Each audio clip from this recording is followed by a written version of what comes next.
Hey everybody, and welcome to our first video all about stoichiometry.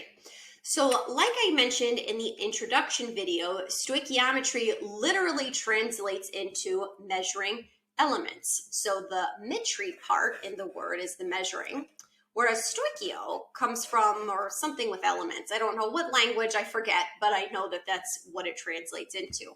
And that's exactly what we're going to do, is given a chemical reaction like this one that's listed on the screen, you can determine how much carbon dioxide or water you could produce from a known amount of methane or oxygen using stoichiometry. Let's just first get a definition for this. Like I said, it literally comes down to measuring elements.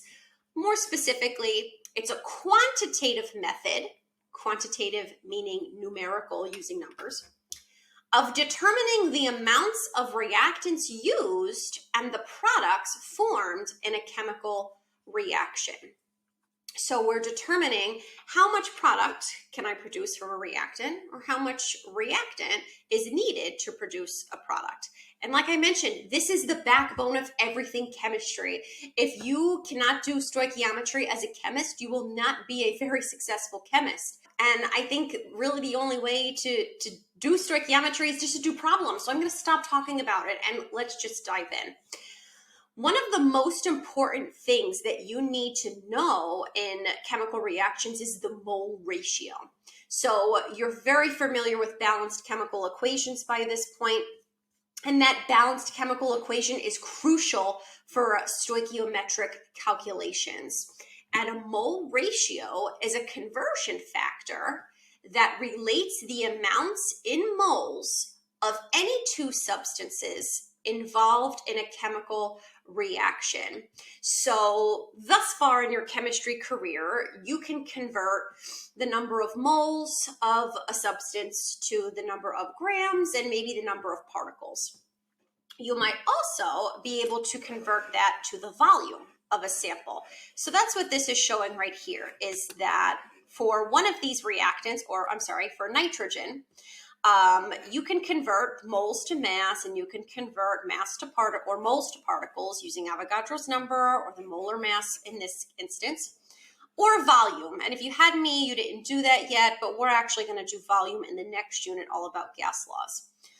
And if I have my other reactant here, you could also do that. So if you have the number of moles, you can convert that to mass, particles, or volume. What we haven't done yet is relating the number of moles of each of those to one another using a balanced chemical reaction. And that's how you can get one chemical species converted into another chemical species. And it's by looking at the mole ratio. And you can determine that by looking at the balanced chemical equation. So if I look at this example right here, 1 mole of nitrogen, so because there's nothing there, it's a 1, it's implied, 1 mole of nitrogen will react with 3 moles of hydrogen. And when you're balancing chemical equations, we don't normally use 1 molecule of nitrogen and 3 molecules of hydrogen because atoms are so small, we're never working on just a molecular level, which is why we always deal in moles. So 1 mole of nitrogen reacts with 3 moles of hydrogen to produce 2 moles of ammonia. And that's what we have to look at when we're converting one reactant or product into another reactant or product to do stoichiometry. Rather than talk about it even more, I think it's much easier to just do problems than to talk about how to do problems. So let's just dive into sample problem 1 together and look at a mole ratio. All right, so let's do sample problem 1. Consider the following equation. So I have solid aluminum oxide decomposing into solid aluminum as well as oxygen gas. Determine the amount in moles of aluminum that can be produced from 13 moles of aluminum oxide. So what I normally like to do, and this is just one of my techniques when I'm doing problems, is I always kind of write underneath my equation, or I'll rewrite the equation entirely just to say what I have and also what I'm looking for. So it kind of breaks down that word equation a little bit. Determine the amount in moles of aluminum. So I want to know how many moles of aluminum do I need or can be produced from 13 moles of aluminum oxide. So this particular equation just deals with a mole ratio step, and all we need to do is look at that balanced chemical equation, because this balanced chemical equation tells us that 2 moles of aluminum oxide is able to produce, let's do it in a different color here, 4 moles of aluminum. So let's use that as a conversion factor in order to solve this problem. So we're going to start off with what I have, 13.0 moles of aluminum oxide. Set up a little conversion chart here, a little crosshair. And whatever unit I'm starting off with up here, I'm just going to bring down over to this side. So I'm going to bring moles of aluminum oxide over. And I want to convert 2 moles of aluminum. So I'm going to put that on top. And this will give me, so moles of aluminum oxide will cancel out. And I'll be left with units of moles of aluminum, moles of Al. So we're just looking at units first. It's always very important to look at units, especially at this point in your chemistry career. You'll always want to make sure those units cancel one another out. So at this point, let's look at that balanced chemical equation. So aluminum oxide, 2 moles of aluminum. It looks like 2 moles of aluminum oxide from the balanced chemical equation will produce 4 moles of aluminum. So I'm just going to highlight those here so you could see them. 4 moles of aluminum, finish that there, is produced from 2 moles of aluminum oxide. 2 aluminum oxide and 4 aluminums. That's what we're using in order to solve this problem. This is the basis of everything that's stoichiometry related. In order to solve this at this point, you would solve it just like any mole conversion. So 13 times 4 divided by 2 should give me 26 moles of aluminum. Don't forget your significant figures. So 13.0 has 3 significant figures, and therefore my answer should have 3 significant figures. These right here are infinite significant figures. There's no uncertainty in that measurement. 4 moles of aluminum is produced from exactly 2 moles of aluminum oxide. Those are infinite significant figures. There is your answer, 26 moles of aluminum. If you can do this, you can do just about any stoichiometry problem. This is the only new step that we're introducing in this whole entire unit. Let's go ahead and try another example, just using this mole ratio in order to convert from moles of one reactant or product to another moles of reactant or product. And here's some steps on how to solve that. My only advice is just to make sure that equation is balanced before you get started. Sometimes you may even need to write the equation. So conversions of quantities in moles. So what that means is if I'm going from moles of one reactant or product to moles of another reactant or product. So I'm just going from moles to moles. Write and or balance the equation. Like I said, always double check. And you're just converting your moles of your known to moles of your unknown using that mole ratio step. So sample problem 2, let's dive in. In a spacecraft, the carbon dioxide exhaled by astronauts can be removed by its reaction with lithium hydroxide according to the balanced chemical equation. So luckily this equation is balanced for us, which like I said, makes our lives a lot easier. We don't have to go back and double check to make sure that's done. How many moles of lithium hydroxide are required? So again, let's just take our pen here. And I always like to just kind of take this word equation and to write what I know below the equation. How many moles, I'm going to put question mark, moles of lithium hydroxide are required to react with 20 moles of carbon dioxide? The average amount that's exhaled by a person every day. So it seems like when you're on an aircraft, you're exhaling carbon dioxide, but eventually the oxygen's going to run out. So they have to regenerate it somehow. And they'll do it using this equation. So they'll react the carbon dioxide with lithium hydroxide to produce water, which can then be electrolyzed to produce oxygen gas yet again. Kind of a neat process. Anyway, let's start off with what we know. So 20 moles of CO2, 20 moles of carbon dioxide.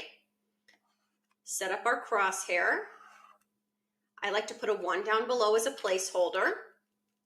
Whatever unit we want to get rid of, I'm going to bring down over here. Moles of CO2. And we want to know how many moles of lithium hydroxide.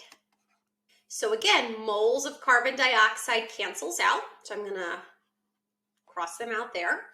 Again, didn't even look at numbers yet. You want to get those units down straight away to make sure you end up with the correct units in your final answer, which I do. So I have moles of lithium hydroxide.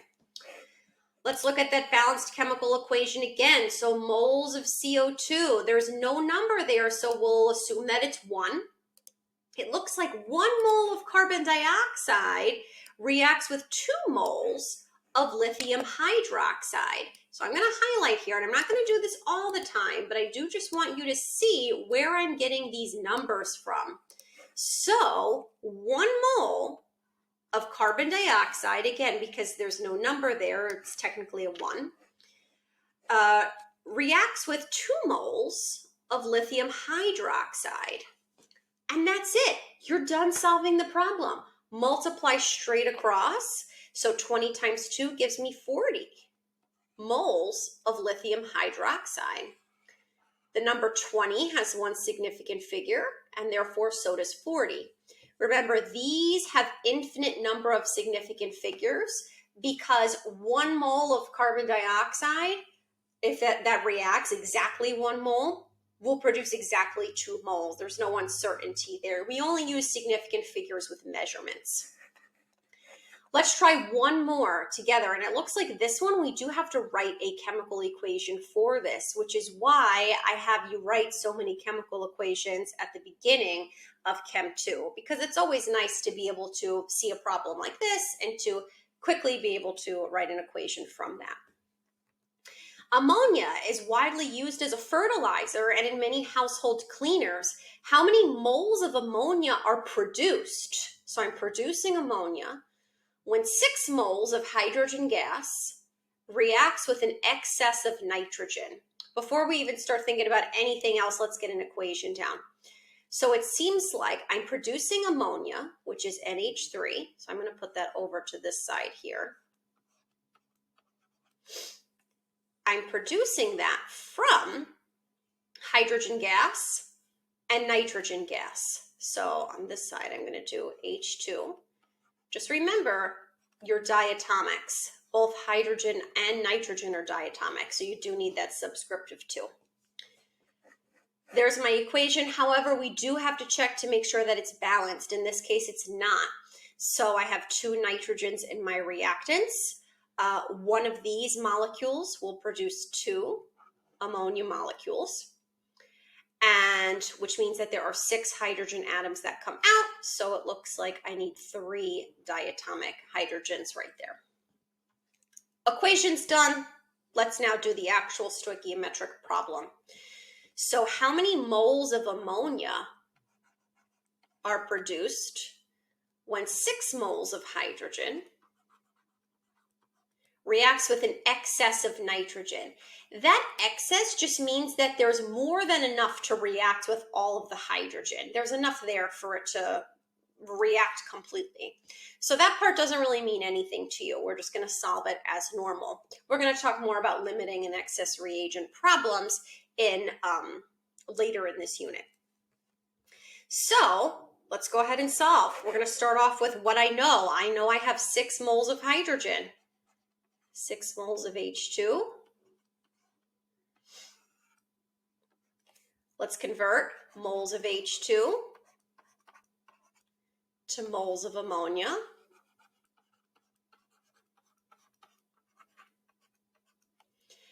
And again, let's look at units alone. Moles of hydrogen will cancel, and I'm left with just moles of ammonia. So always double check to make sure you do get the right unit. Once we're at that point, let's plug in our numbers. I'm going to highlight for the last time here. So looks like 3 moles of hydrogen can produce, let's use green here, 2 moles of ammonia. Notice how we have to have the numbers next to the correct units. So 3 moles of hydrogen, 3 moles of hydrogen will produce 2 moles of ammonia. 2 moles of ammonia. Solve it as you normally would. 6 times 2 is 12, divided by 3 gives you an answer of 4 moles of ammonia. And that's it. That's the whole basis behind stoichiometry. If you can do this, you can do practically any other stoichiometry problem. In our next video, we're going to introduce grams into this, which you can do because you've already done lots and lots of mole conversions, grams to moles, moles to grams, particles to moles, vice versa. We're going to introduce that to this because a lot of times it's not always useful for chemists to just work in moles. They want to know how many grams of something they can produce. Anyway, that's it for this video. Be prepared tomorrow for some sort of a little assessment on this to make sure you've watched it. Of course, if you have any questions, ask me before class. Come and see me in the morning. Otherwise, I will see you in the next video. Bye.